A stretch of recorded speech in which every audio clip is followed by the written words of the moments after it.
Diabetics have a poor capacity to heal. So if you get a cut and you're a diabetic, you heal it much more slowly than a normal person. And the foot is a particular problem spot because diabetics also develop what we call neuropathy. What that means is the nerves that gives you sensation, when you touch your skin, you can feel it. They lose that in the foot. And so they can get sores in the foot or cuts and scrapes and never know it. And then so they don't know it and they're slow to heal it anyway.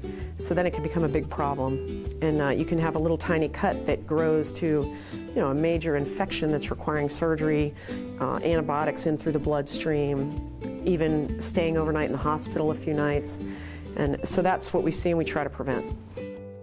We're very advanced in the art of taking care of wounds with different types of wound treatment substances, I guess, or different bandages, surgical treatment of wounds, and then also a lot of times what I can do is almost change the balance of the foot with different surgical procedures to take pressure off of some of these sores to let them heal faster.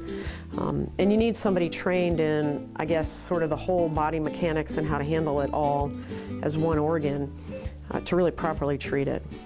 So that's what we do. We treat the wounds, we help prevent, and then when the diabetic patient gets a bad wound, we can offload it surgically or with different braces and orthotics and such that we, design and get made. So here at Woman's, there's diabetic teaching, nutrition counseling. There are great internists and endocrinologists, or doctors that take care of insulin problems.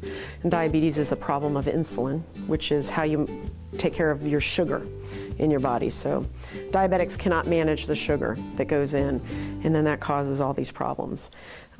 But prevention comes down to diet, teaching people. A lot of people really honestly don't know how to eat healthy. Exercise, but a lot of people that have diabetes, if they have a foot problem, well, clearly if you have a foot problem, you can't go walk 6 miles. So we have to develop exercise programs that they can do. And then teaching proper foot care, such as using a mirror on the floor and looking at the bottom of your foot once a week. Because remember, they can't feel it, so they have no idea if there's something there. So you have to teach them techniques to look at it, to know. And then proper shoe wear and orthotics and different things like that, and toenail care. Because if you have a haphazard or a long toenail growing the wrong way, it could potentially cut something, and they wouldn't know it, and leading to all those problems.